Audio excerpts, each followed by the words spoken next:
Welcome to Corwin's Leaders Coaching Leaders podcast with host Peter DeWitt. This podcast is from education leaders for education leaders.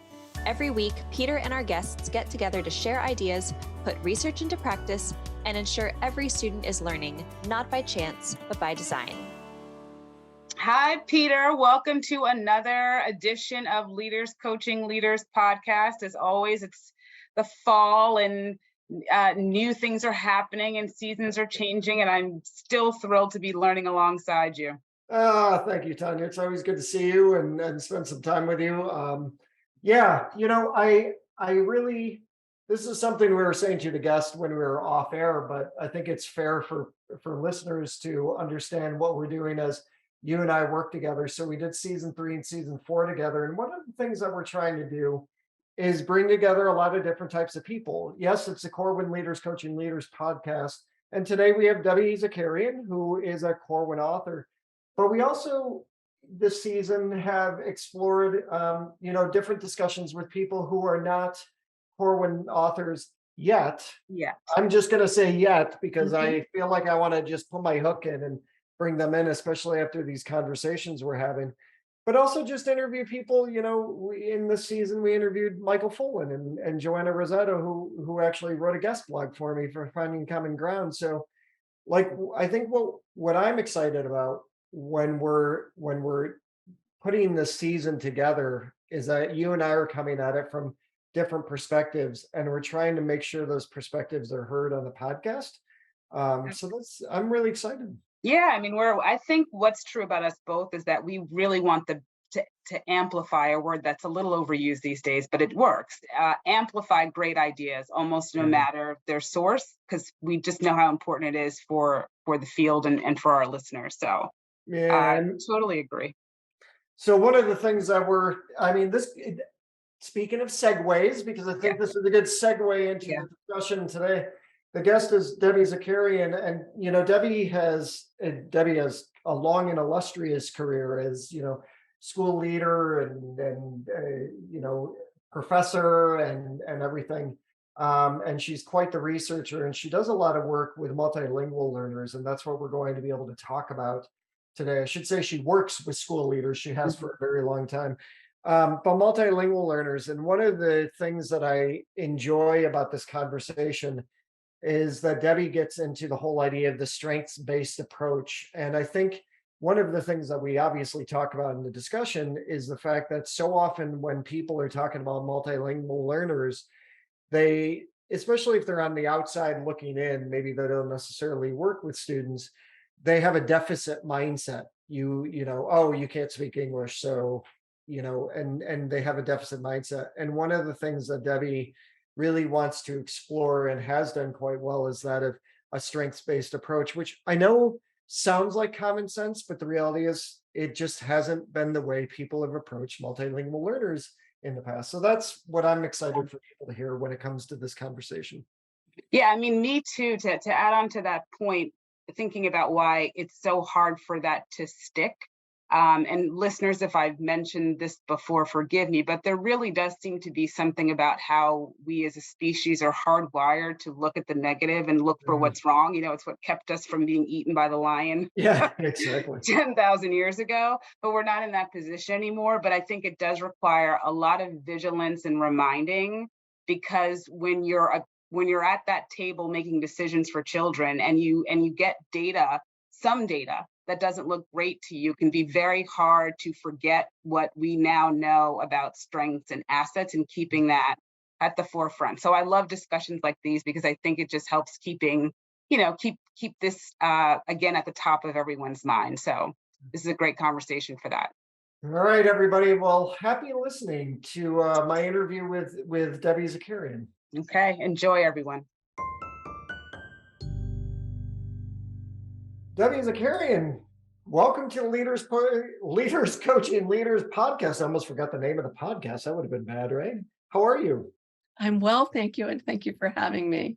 Of course, it's always, we've interviewed with each other once before on Leaders Coaching Leaders, so it's nice to be able to do it again. And this is kind of an exciting one for you because you've got a second edition of a book coming out on transforming schools for multilingual learners. So talk to me a little bit about that. Like I always wonder what leads from that first edition to the second edition. Let's at least start with that piece. Oh, sure. Yeah, that was really fun. The first edition came out in 2011, and it included the most up-to-date regulations and the principles around creating successful programming for the nation's English learners. And it presented the research and the principles and a kind of a helpful guide for anyone involved in this work. So what was really great is it gave me the opportunity to share the key legal cases and historical events that had led up to these laws and how to put them in play. And I had the privilege of the book being used pretty widely across the nation by various state education agencies, school districts, and schools. And I had the privilege of presenting across the nation on this topic of how do we really transform our schools so that our English, then called English learners, now called gratefully multilingual learners, to use an asset-based approach.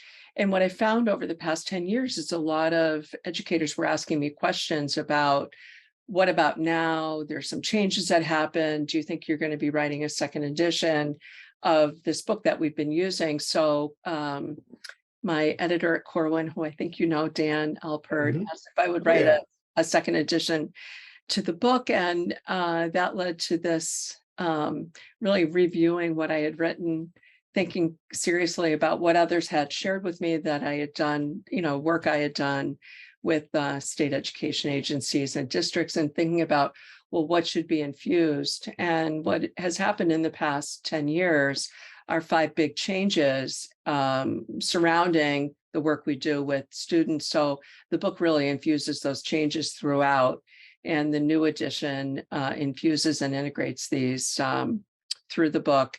And to make sure that I want to say as up-to-date, current, and also scholarly as possible, I contacted leading scholars in the field to affirm that what I was writing was actually what their most recent publications were. And I had the privilege of working with some really well-known scholars in the field, both in the legal realm as well as the policies and practice, policies, practice, and principles. And then, because it's so wonderful to sort of contact school districts and specifically people who are implementing the ideas we're all talking and writing about. So I contacted various people from across the country, and I highlight them, including some students. And what does it mean, and what would this look like, and why should I think about these things? So you were talking about the 5 big changes, and there has been a lot that's been going on over the past 10 years. And I work in schools that have, high poverty. They also have high ELL rates. And so what are these 5 big changes that you were looking at when it comes to this population of students?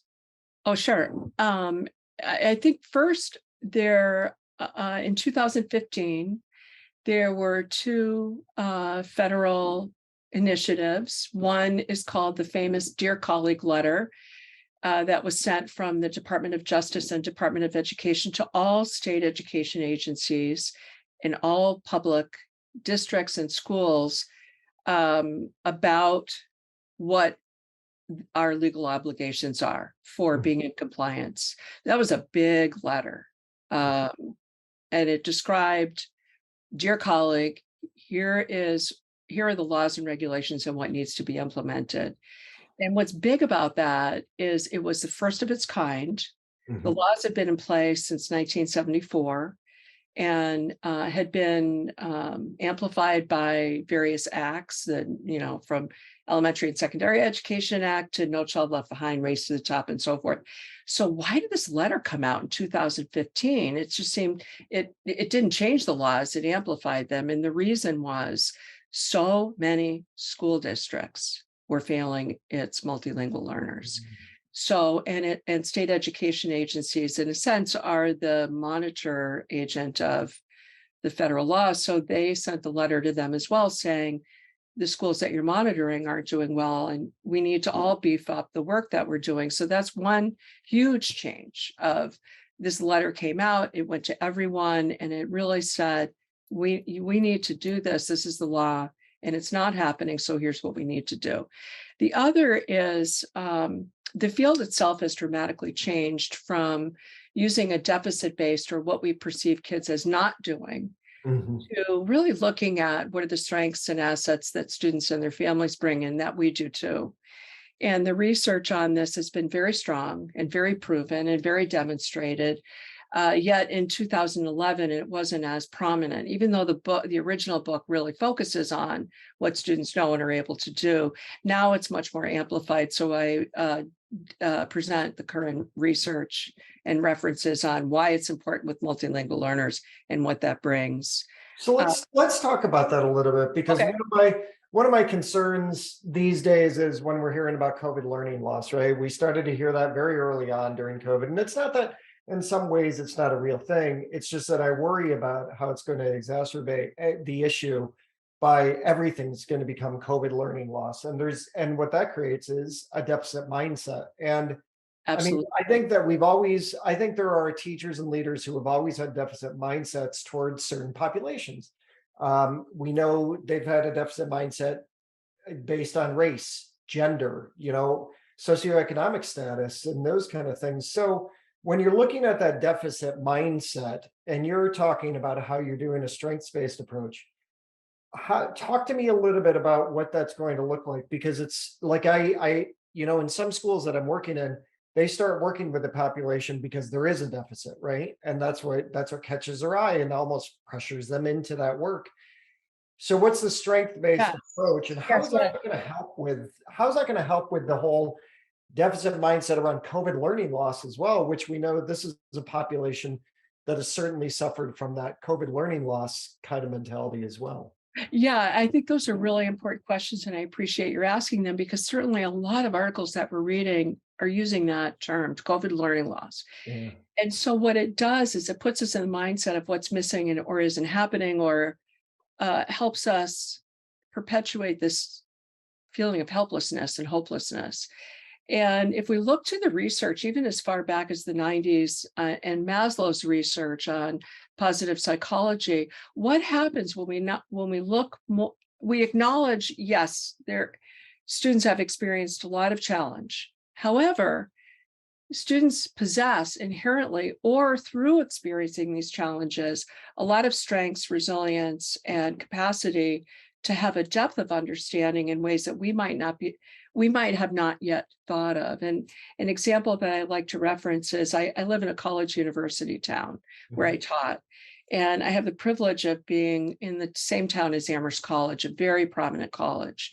And when COVID happened and school closed, some of the college kids went to their parents' ginormous summer home, and they rode out COVID in this beautiful, idyllic setting, whereas other students went to help their parents whose restaurants closed, and now they had food trucks to try and help the families just simply stay afloat. And so that dynamic difference between the student whose family is so darn wealthy they can live in a summer palace versus a student who's with their family in a food truck. Well, we might say, oh, lucky student in the palace, poor student in the food truck, when in reality, the student in the food truck is really experiencing a lot of positives that if only we had asked them about them.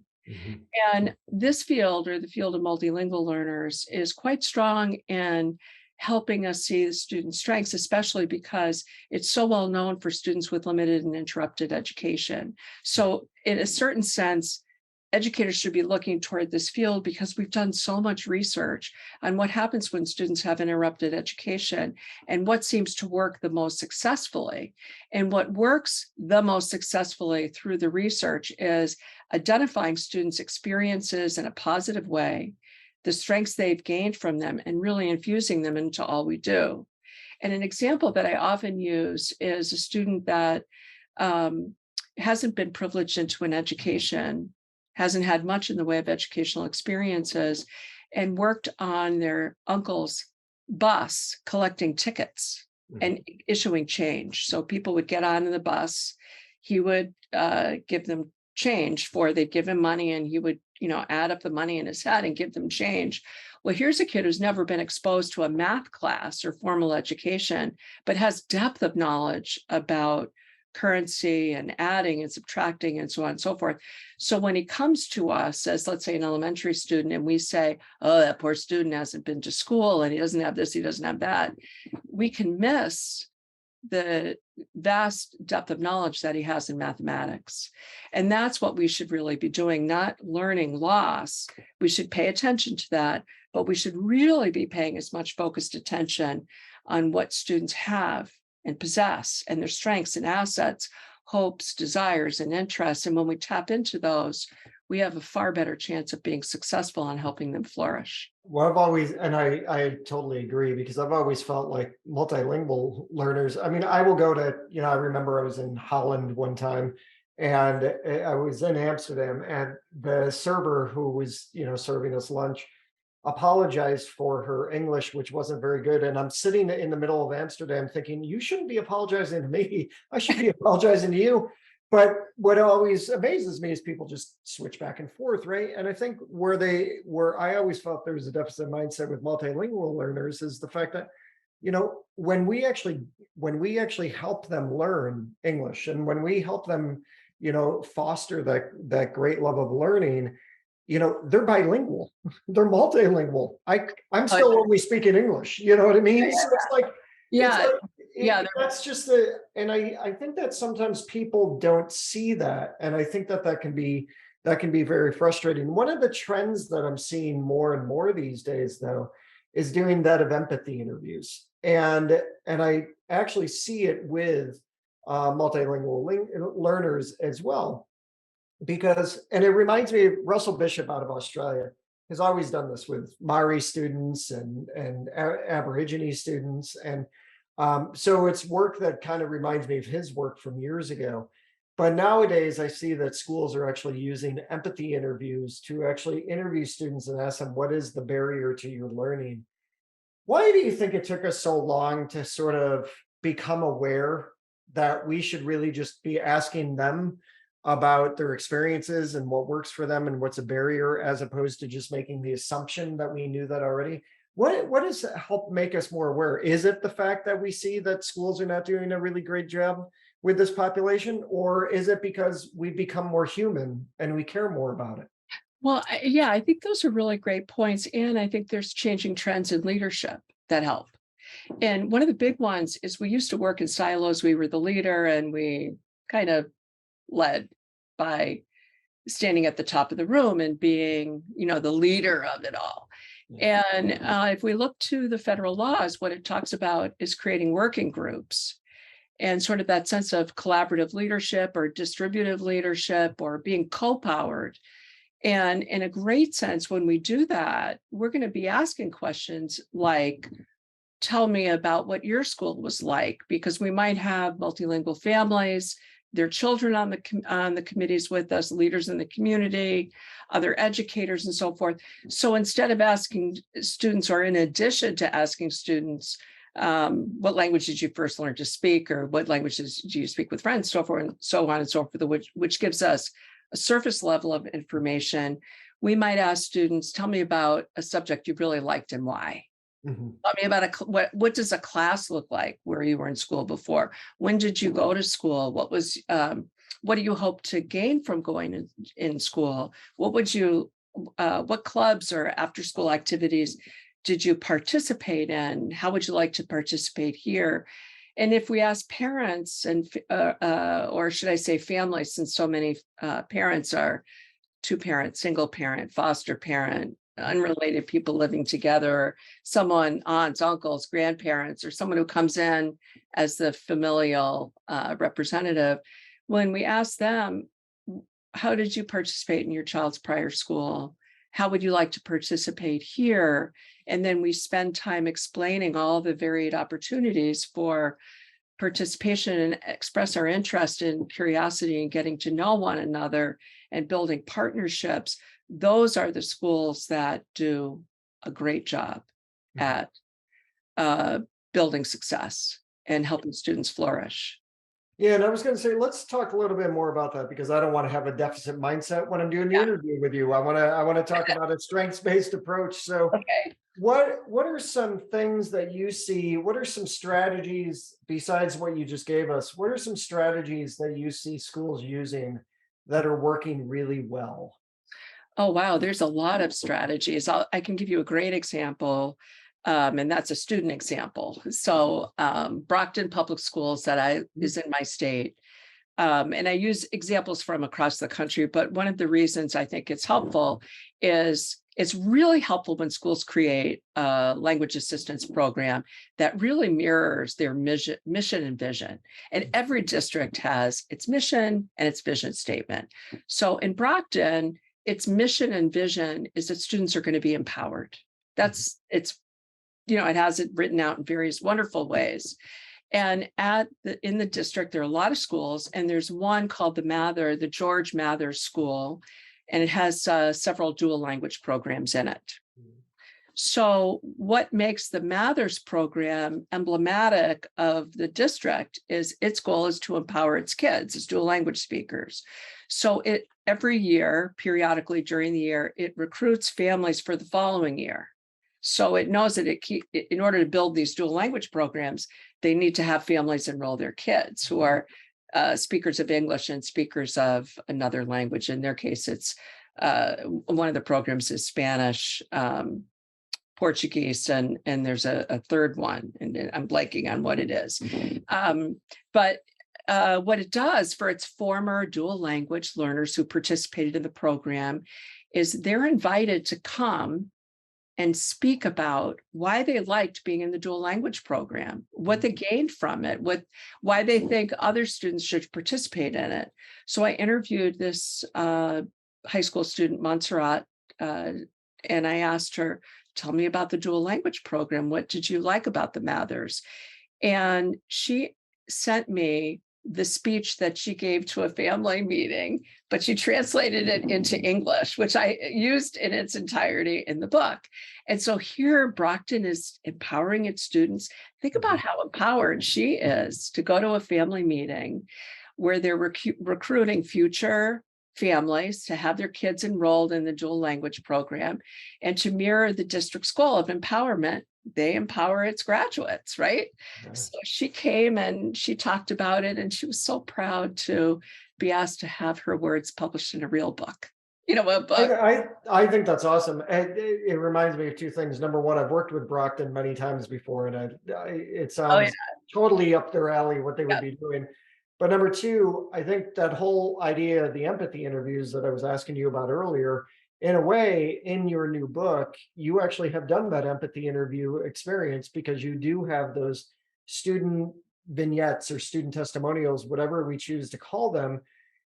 And maybe that's what I'd like to ask before we end up going, because I think people are always looking for practical, right? One of the things that I've learned through COVID is that over every month, it felt like I just need to get more practical and practical and practical when I was running leadership webinars and stuff. So to give people practical who are listening to the podcast, what do some of those student vignettes, and you can even tell me what you actually call them in the book, but what do some of those student vignettes actually focus on, and how can people, when they're reading it, what can they get from the student vignettes specifically? Yeah, those are great questions. So every chapter in the book opens with an example, a hypothetical or a real example or composite example of a student or a group of students or families or something like that. And in one in particular, I can give you lots of examples, but one in particular is a student who family enrolls him in a school, and he speaks Spanish, and he's never had the privilege of speaking English. So the school, in its wisdom, gives him a test, state mandated test, to see if he's an English or a multilingual learner. And indeed he is. And the principal of that school says, oh, okay, I'm getting this new student manual. I'm going to put him in our beginning program. And the student who is from El Salvador hasn't had the privilege in the way of any prior schooling. So he goes to his class and he's ready to start school, and he's in this classroom with other Spanish speakers. One of them is the student Ernesto, who is moved to the district from Mexico. And Ernesto went to a private school in Mexico where he's learned a lot, and his math is very advanced. And he won an award at his school for most promising mathematician. Okay. So the two go into this new school, and almost immediately, Manuel, the first student from El Salvador, knows for sure that his classmate is much brighter and has had much in the way of prior schooling. And so he really attempts to not just sit next to him, but ask him a million questions. Mm-hmm. And the principal, in his wisdom, decides to put the kids in remedial classes, thinking they don't speak English, so they might as well go in the easiest classes so that they'll have ease of access into English and also ease of access into the academic language. So then I pose the question, is this in the best interest of these two kids? And then we unpack it through the chapter about, well, what would you do with Manuel?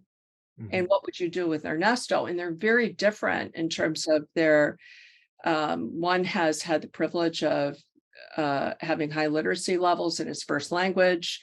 He is very bright in math. And what does that mean in terms of how does he see himself in a remedial class? Like, it tells him, I'm not very bright. I must be stupid because I don't speak the language, and so forth. Mm-hmm. So in the book, it gives these examples to really highlight, as we make decisions around placement and around where kids learn and how they should be integrated, not isolated. What might that look like in your context, whether you have a high number of speakers of the same language or very limited numbers, or whether you have a homogeneous group of kids who speak the same language other than English, or kids who come from varied language groups. What should that look like? So I provide very practical advice for all the various scenarios and what the school day should look like, and why the two should be really given a program of study that really matches their academic learning as well as their language learning needs. Mm-hmm. And what that looks like.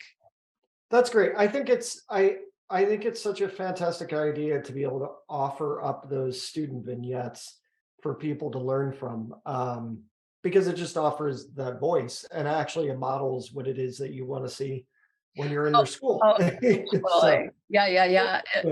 And then there's a chapter on identifying learning difference from learning disability.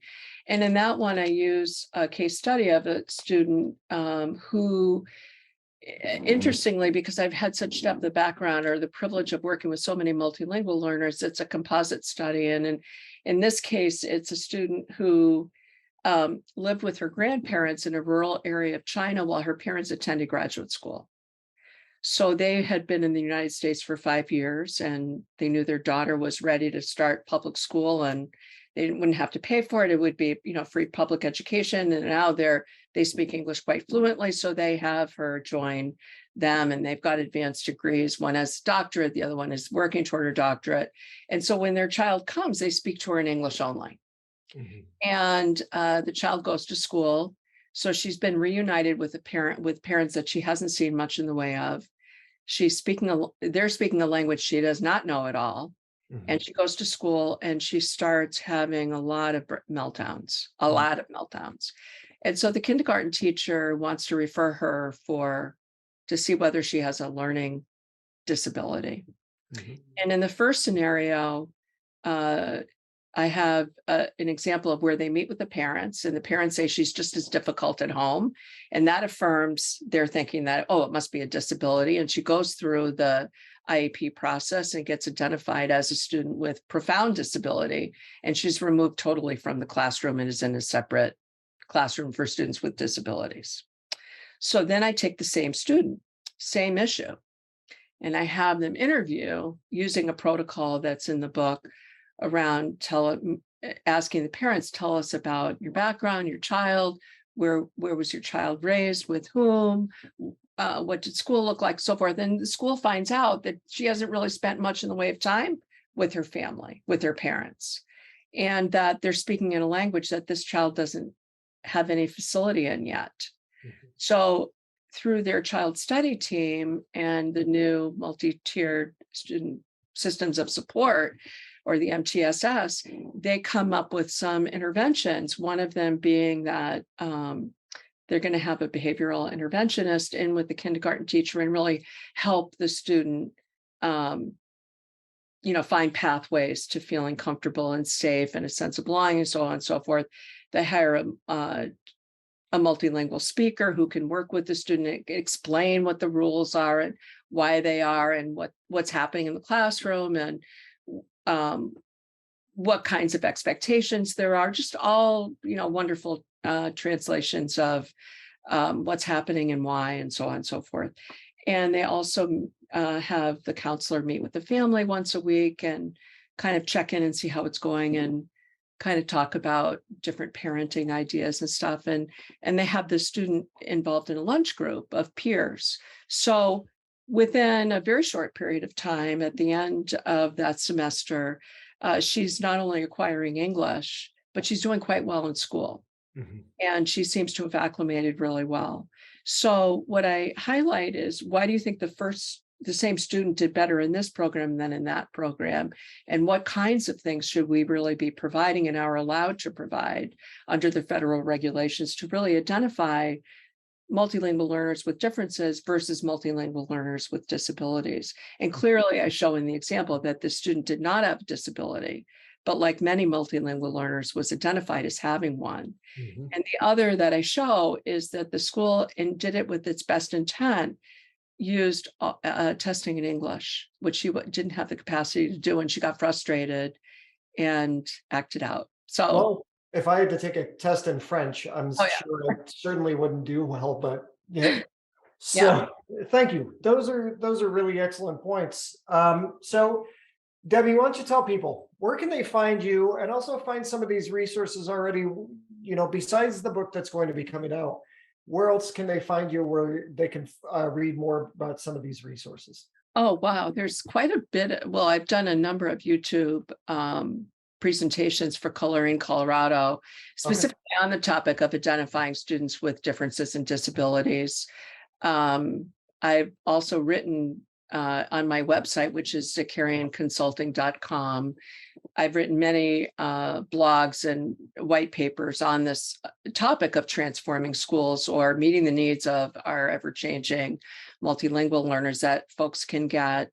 I am sure that Corwin very quickly is going to have the imagery of the book and probably the first and second chapter up very quickly.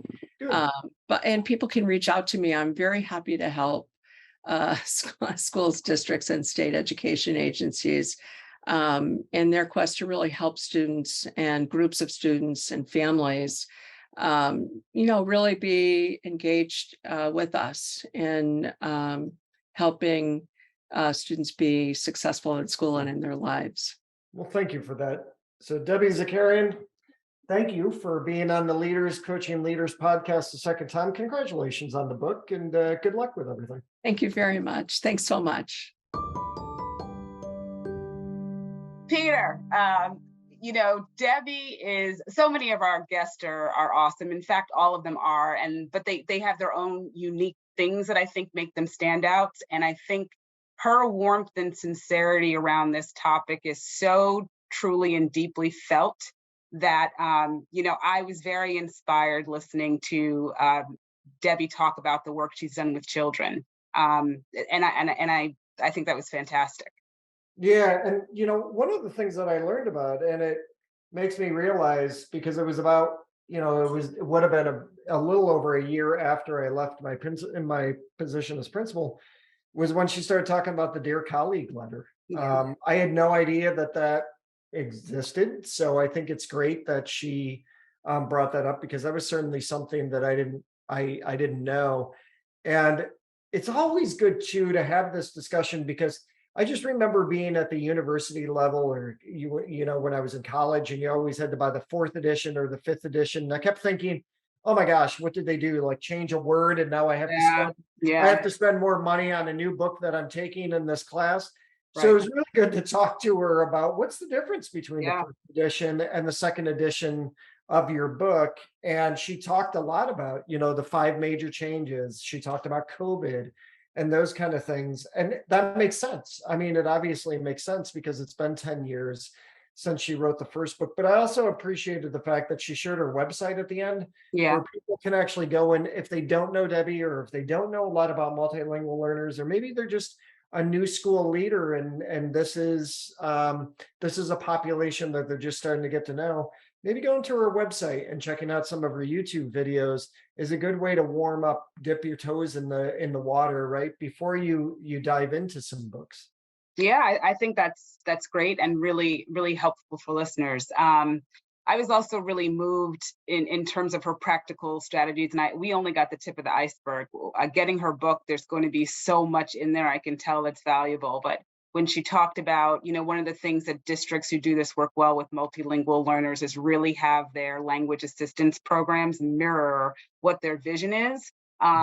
And like, so the school that was focused on empowering students and brought back students to talk about the program to adults and other important people involved in the process, I thought that was fantastic. And I think, again, that's just one nugget among many that will be in her book for what you can actually do for children, especially when you're thinking about placement decisions and all of that. So, and the last thought I had, which harkens back to my point in the beginning, was that, we really have to continue to expand the way that we define data. I think we know that it's more than just numbers, but it can be so easy to think about the numbers, but we are missing so much when we don't bring in some of that soft or qualitative stuff. And it's actually as powerful, arguably in some cases more, than what you might get from, raw numbers and data. Yeah, I think one of the big takeaways, because I know that sometimes people, we talk about the book and the books, and all that stuff.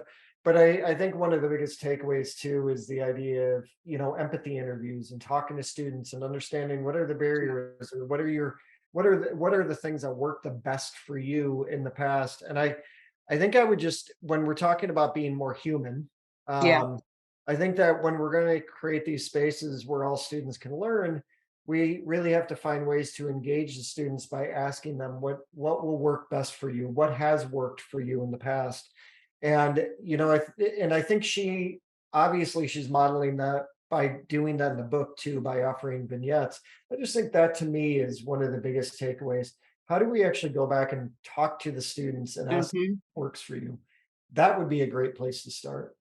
Fantastic. Well, Peter, I love being more human with you. Same here. And I look forward to more of this in our next interview and discussion. Absolutely. Always good to see you. Okay. See you next time, Peter. Bye. Thanks, everyone.